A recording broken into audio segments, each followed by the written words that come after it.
She was still spinning when I walked out the door. I remember because her scarf was floating mid-air like a ribbon caught in wind. The music was still going. Her laughter rang out like a bell, and my coat was still draped over the back of the chair. But I didn't go back for it. I didn't even look over my shoulder. You can buy another coat. You can't buy back self-respect. Earlier that evening, I'd said it softly, right into her ear while the saxophone wailed and the dance floor shimmered with all that gold lighting. If you dance with him again, don't expect me to be here when you return. She blinked once, tilted her head, and then smiled like I'd just told her the punchline to a joke she'd already heard before. Then she laughed. Not loud, not cruel, but the kind of laugh people give to mall security when they say, "Ma'am, you can't bring that in here." She thought I wouldn't actually do it. That's the thing about women like Elena. They get so used to you putting up with everything. Brushing off the work husband jokes, the late-night texts that you're too insecure to understand, the little digs at your job, your weight, your clothes, that they start to believe you'll never actually stand up. Not really. Not in a way that counts. But I did. I walked out of that ballroom and didn't slow down until I was in my car, palms sweating, heart hammering. I stared at the steering wheel for a full minute before I turned the key. It wasn't just about a dance. It wasn't just Bryce, though he was the obvious final straw. It was the look she gave him after I warned her. The same look she used to give me years ago. That tilt of her chin, the crinkle in her eyes, the way she grinned without checking if anyone was watching. She looked alive with him, and I looked like a placeholder in a rental suit. The truth? That dance wasn't the betrayal. It was the confirmation. You don't pack a parachute unless you already know you're going to jump. I had mine ready. That night, I just pulled the cord. By the time she noticed I was gone, I was already checking into a motel 3 exits out of town.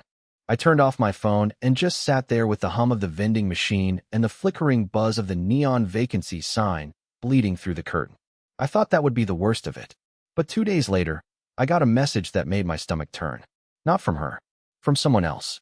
Someone I didn't know. Someone who had photos. In one sentence, you should see what they were doing the night before the party. The motel room smelled like bleach and regret. I'd been living off vending machine snacks and gas station coffee for nearly 2 days. I hadn't turned my phone back on until that morning. Not because I was trying to be dramatic. I just didn't know what I wanted to hear from her. An apology? Doubtful. An excuse? Probably. A lie dressed in perfume and emojis? Almost guaranteed. But what I wasn't expecting was a message from a total stranger. It came through a burner email I use for online receipts. No subject line. No introduction. Just 5 words. You should see this, man. Below that, 3 photos. At first, my stomach dropped. Then I froze. Then I actually laughed, a single, dry, bitter exhale through my nose. Because suddenly, I knew something I didn't know before. It wasn't just the dance. It had never been just the dance. The photos were taken the night before the company party. One was blurry, clearly shot from inside a car. The other 2? Much clearer. Elena, in her trench coat, entering Bryce's apartment building. Later that night, the same coat, but no umbrella, no phone in hand, no rush, leaving nearly 4 hours later. I zoomed in. Her makeup was slightly smudged. She was smiling. That's when something inside me flipped. I didn't cry. I didn't scream. I didn't throw my phone across the motel room like a movie character. I just shut down. I sat there with those images burned into my eyes and thought about all the times she told me I was paranoid. All the times I had backed off, swallowed my pride, told myself I was being needy or too sensitive because I didn't want to be that guy. But I was never crazy. I was right. And being right felt like poison in my chest. I replied to the email, asking, "Who are you?" No response. Instead, I got a follow-up message a few hours later. No text, just a single video file. It was grainy, a bit shaky, shot from the dashboard of a parked car. But the audio was clear enough. I could hear their voices. Hers and his. I watched the whole thing on mute, alone in that beige motel room, while Elena leaned against Bryce's car and whispered things I'd never heard her say to me in 7 years of marriage. Not once. She was giggling, twisting her hair, telling him not to get caught, asking if he deleted the messages. He said, "Of course I did. I'm not stupid." She leaned in and kissed him. I paused the video. My reflection stared back at me from the screen like I was a stranger. This wasn't just a betrayal. It was an operation. Organized. Practiced. Ongoing. And while I sat at home wondering why she didn't want to watch our favorite shows anymore, she was memorizing the schedule of a man she swore was just a work buddy. You want to know the worst part? I would have forgiven her. Right then. If she'd called crying, told me she was lost, confused, broken, I would have tried to fix her. That's who I was. That's who she made me into. A fixer. A forgiver. A doormat in good shoes. But she didn't. Instead, she posted a picture on her Instagram from the party. Caption: dancing like nobody's watching woman dancing sparkles. I hadn't even seen it until that night. She posted it just hours after I walked out. She really believed I'd come crawling back. Again, that's when I made a decision. I wasn't going to argue. I wasn't going to fight. I was going to document everything. Because if she wanted a story where I was the insecure, jealous husband, fine. Let her tell it. But I was about to tell mine too. And mine. It came with evidence. I didn't go home. Not physically. But I did go back, digitally. I still had access to our joint Google account. I still had the login to the Wi-Fi camera we installed in the garage for security, but never turned off. I had the browser history synced to my cloud, the shared calendar, and, bless her forgetful soul, her backup email still had password recovery links being forwarded to mine from years ago. See, Elena always thought I was the kind of man who didn't notice things. That I was too soft, too forgiving, too checked out. But soft doesn't mean blind. And quiet doesn't mean stupid. I had spent years biting my tongue, not because I didn't have thoughts, but because I wanted peace more than I wanted to be right. This time, I didn't bite my tongue. I bit down on every lead. First, I pulled the security feed. Nothing too scandalous, just patterns. Bryce's car parking outside when I wasn't home. Elena exiting 5 minutes later with a different outfit than she wore leaving for work. Trash bags being thrown into our neighbor's bin. Weird, small things. But patterns matter. Then came the calendar. That's where the first real clue hit me. She had marked off a yoga retreat the previous weekend. 2 days, gone completely off-grid. No phone, no contact. Said it was for mental clarity. I remember dropping her off at the train station. But here's the catch. I found a Google Maps timeline of her actual trip. She never made it out of town. She didn't even leave the city limits. The blue trail on the map looped from the train station straight to a hotel downtown. She stayed there. For 2 nights. Room 1224. Bryce's name was on the registry, which I discovered later. That's when something strange happened. Something I still haven't fully explained. She called me. Not a text. Not a message. An actual phone call. And I picked up. "Hey, babe," she said, like nothing had ever happened. "You okay? You've been quiet. Did I do something?" I almost dropped the phone. The audacity of that voice. Light. Warm. Practiced. I thought I'd feel rage, but what I felt was pity. "I've just been thinking," I said. "Needed space." "Of course," she said. "I understand. When are you coming home?" "I'm not sure yet." She paused. Then, "You scared me when you left like that. You scared me." As if she were the one hurt. As if I had committed some great offense by choosing not to watch her slow dance with betrayal in a backless dress. "I'm sorry, I lied. I'll be in touch." And then I hung up. I didn't wait for her response. That's when I remembered something.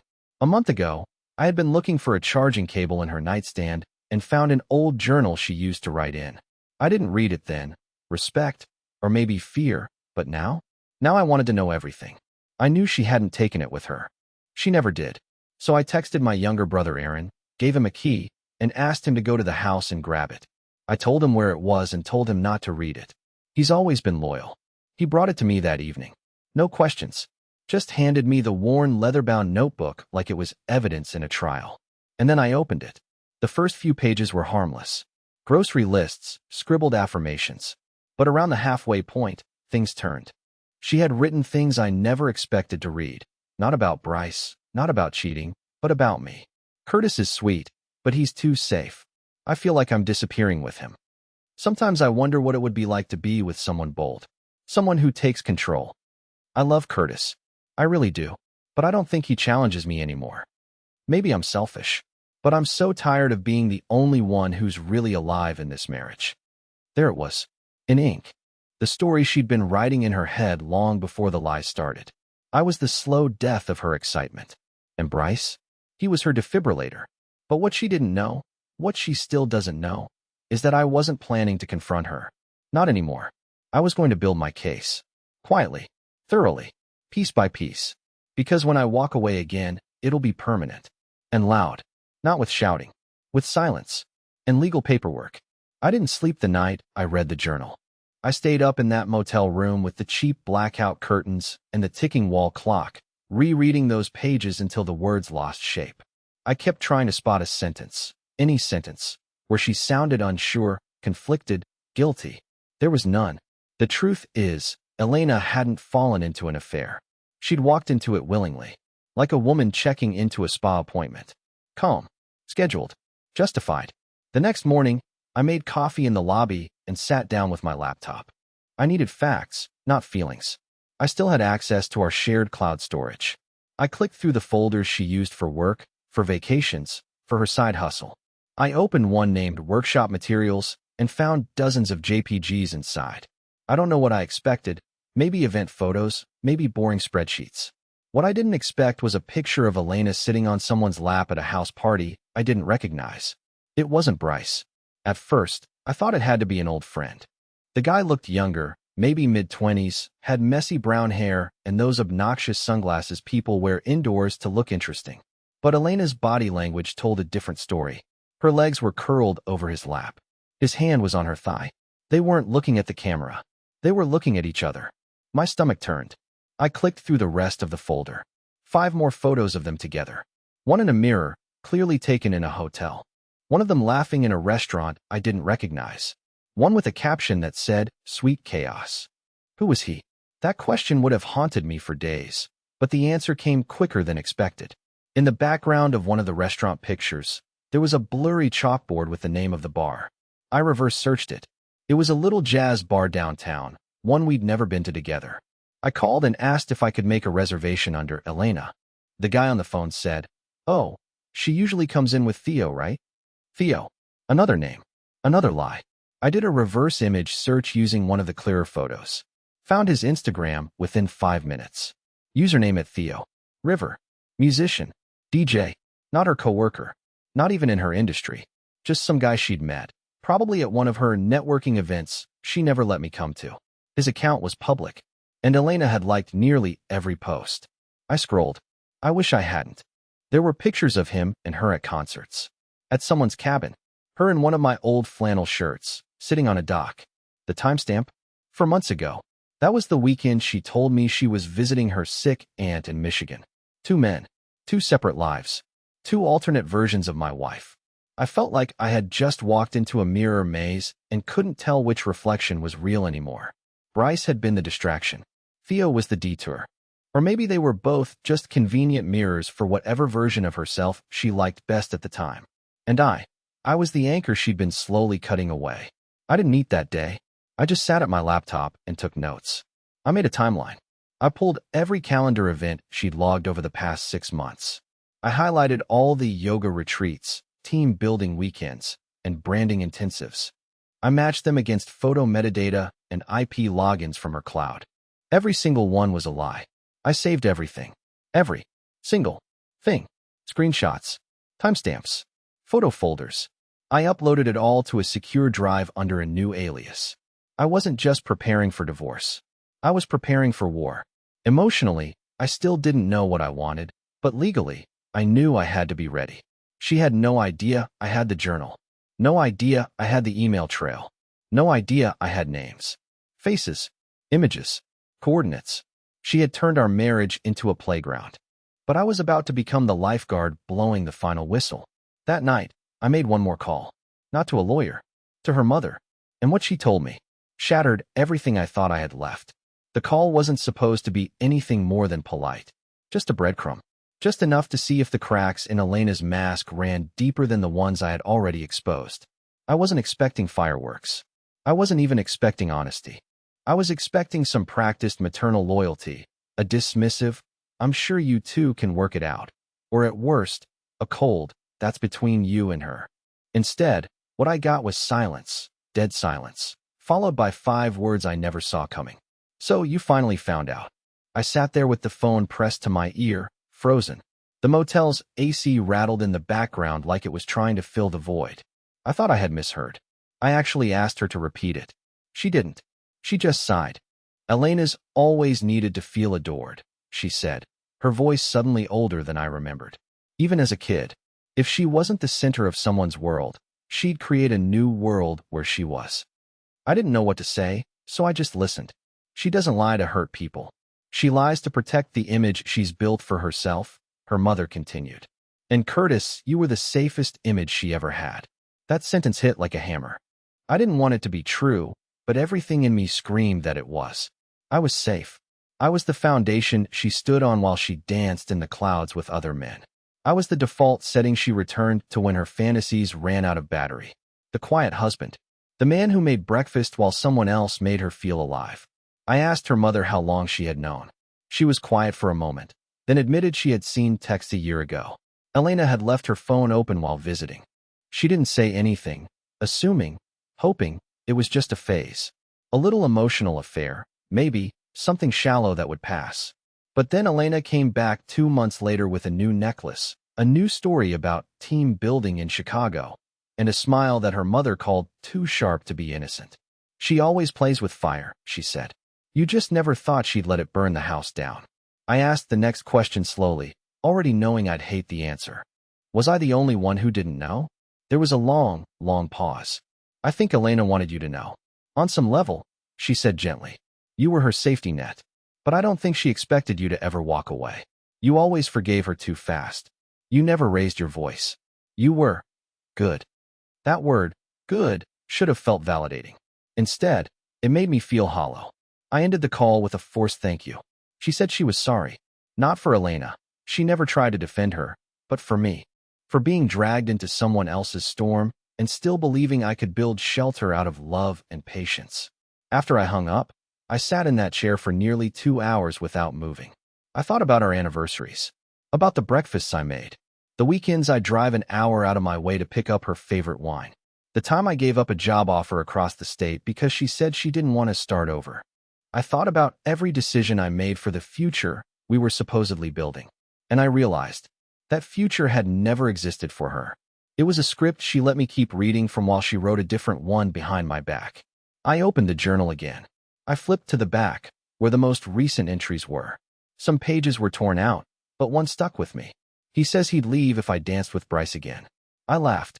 He wouldn't. He never does. He's like furniture, always there, always safe. He doesn't scare me. She wrote that the week before the gala.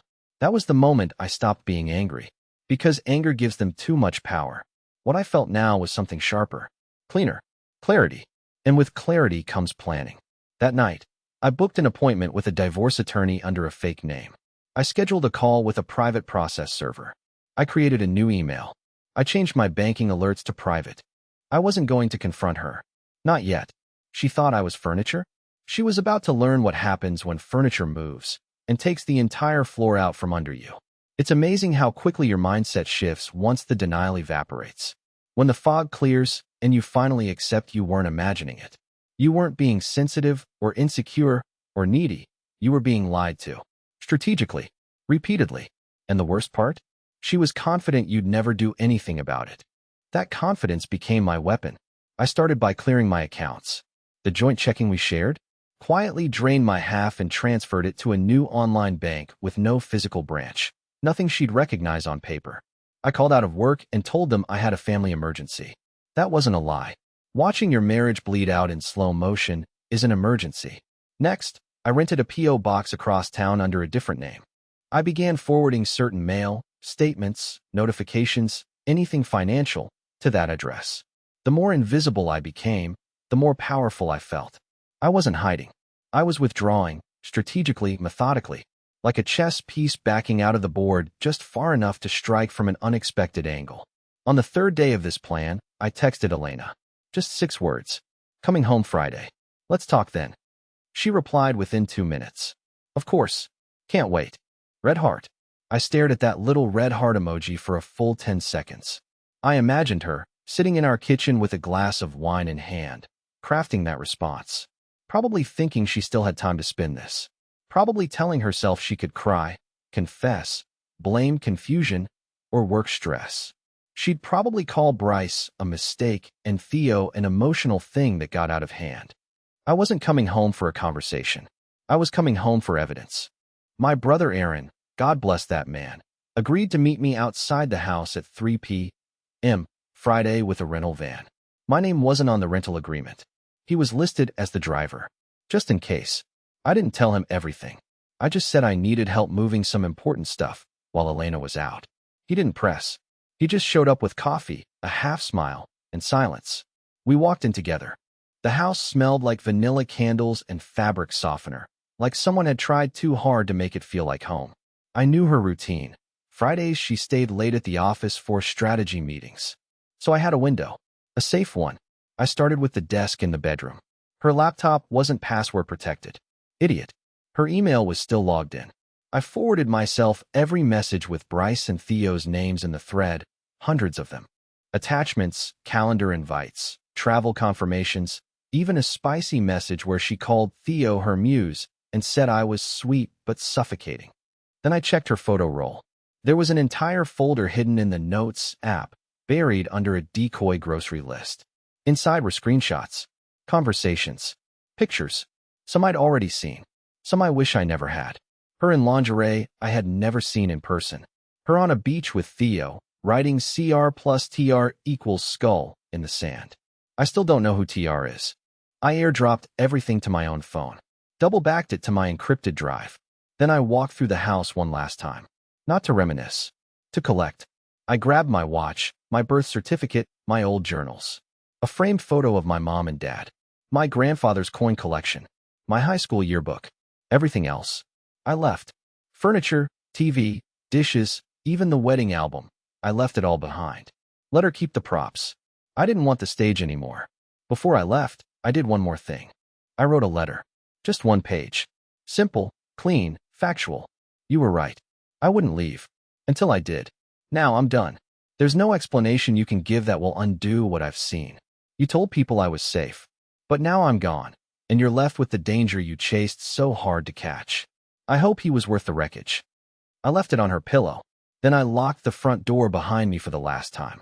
But here's the twist she didn't see coming. I didn't disappear. The next move was public. You ever seen someone completely unravel in real time? Not in some dramatic, screaming, wine-glass-shattering way like in movies. I'm talking about the subtle kind, when someone realizes they're not in control anymore. When the walls start closing in and no matter how confident they were, no matter how many backup plans they had, none of them prepared them for you growing a spine and walking away without giving them the fight they were counting on. That's what happened to Elena. Because I didn't ghost her, I outshined her. The Monday after I moved out, I changed my profile picture on Facebook to a smiling selfie with Aaron and our friend Riley at a rooftop bar. We looked happy. Not staged happy. Unbothered happy. I didn't write a dramatic caption. Just new chapter. Fallen leaf. That same night, she messaged me. Hey, are you okay? Can we talk? No, we could not. I didn't reply. 2 hours later. I don't understand what's happening. Please talk to me. I still didn't respond. Then she started getting clever. Was it the Bryce thing? Because I swear that was nothing serious. I felt lonely. You were distant. I made a mistake. Mistake. The word people use when they lose control of a narrative. But I wasn't interested in the version where I sit quietly and let her explain away a calculated double life with mistake. I let another 3 days go by. I wanted the silence to grow teeth. Then I posted something else. A photo of the journal. Closed. On a table, next to a coffee mug. The caption? When you lie on paper, it becomes evidence. I didn't tag her. But within 20 minutes, my inbox exploded. 3 of her coworkers messaged me. One of them, Sarah, who I'd only met once at a holiday party, said, I hope this isn't about what I think it's about. If you ever need to talk, I've seen things.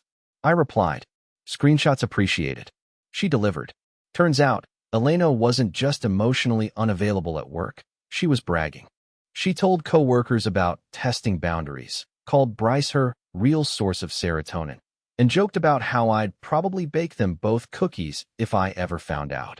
Sarah had screen-captured Slack messages, candid party photos, and a clip of Elena on karaoke night, sitting on Theo's lap, while Bryce stood right behind her holding her waist like they were in a damn pop music video. It was worse than I thought. It wasn't just betrayal, it was performance. She didn't think she was being risky. She thought she was untouchable.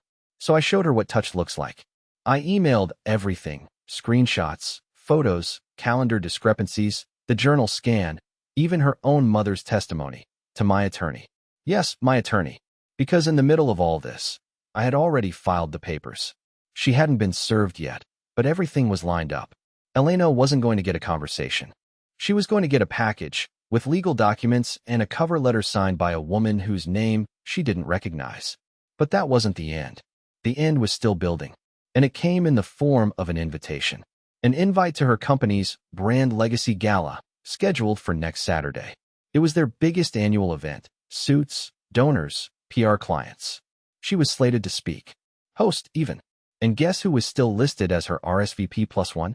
Me. That's when the idea hit. No confrontation. No yelling. No chaos. Just a quiet walk-in.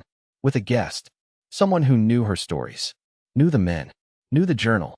And when we walked in, arm in arm, calm as still water, she would finally understand what it felt like to be the one caught mid-spin on the dance floor, with no one left to catch her. The gala was held in a glass-walled event space downtown. Crystal chandeliers. Live quartet. Rows of champagne flutes lined up like an army of glittering accomplices. I had only been to one other gala with her, last year. Back when I still believed in everything she said. Back when I was still her shadow. But this time, I didn't come alone. My guest? Sarah. The same Sarah who messaged me with the screenshots. The same Sarah who had once been Elena's work friend, until she saw too much and quietly stepped away. Turns out, Sarah had her own grievances with Elena. Things I never knew about. Manipulations. Public takedowns disguised as jokes. Private backhanded compliments that made people shrink in their own clothes. Sarah didn't just come to support me. She came for her own closure. We arrived 15 minutes after the event started, long enough to make an entrance without stealing focus. People turned when we walked in. I wasn't wearing a tux, just a dark suit that fit better than anything I'd owned before. Sarah wore black, sleek, subtle, sharp. Elena saw us almost instantly. She was across the room, mid-conversation with Bryce and two women in suits. She froze. Her eyes didn't widen. Her jaw didn't drop. No drama. But her hand, her perfectly manicured hand, tightened around the stem of her glass until her knuckles turned pale. We didn't approach. We didn't have to. I smiled. Sarah gave a polite wave. We mingled, nothing theatrical. I shook hands. Introduced myself to people she never thought I'd talk to without her. Clients. Staff. A couple board members. All of them warm, all of them surprised. An hour in, I excused myself to the terrace. The cool air felt like relief. That's when I heard her heels. Click, click, click. Elena, I said before she even spoke. Curtis, she breathed. What? What are you doing? I didn't look at her right away. I let the silence hang. You brought her, she asked. I did. Why? Her voice cracked slightly, just once. Because you made your world a stage, I said. And you expected me to keep playing the background. I'm not background anymore. She blinked rapidly. This is Low, Curtis. No, I said, turning to meet her eyes. Low was Bryce. Low was Theo. Low was lying in your journal about how I was furniture. This is me standing up. Her expression flickered. Shame, anger, confusion, all fighting for space. I didn't expect you to actually leave, she whispered. I know, I said. That was the problem. And then I walked away. That was the last time we ever spoke in person. She was served divorce papers the following Tuesday. I didn't deliver them. My attorney did. Efficient, professional, silent, just like I planned. The aftermath wasn't dramatic. No screaming voicemails. No begging. No threats. Just a slow crumble of the life she thought she controlled. She moved out of the house a month later. I sold it quietly. Donated most of what we owned. Started fresh. As for me, I'm okay. Better than okay, actually. I'm in a small apartment with sunlight that hits just right at noon. I started painting again, something I hadn't done since college. I go to the gym, not to impress anyone, but to feel strong again. I laugh more now. Real laughs. Not the kind you use to fill silence. I'm not healed all the way yet, but I'm healing in the right direction. And Sarah? We stayed in touch. No labels. No pressure. Just two people who walked through fire and somehow made it out laughing. I thought leaving would destroy me. But sometimes, when you finally walk away from someone who didn't believe you'd ever go, you realize you should have left a long, long time ago.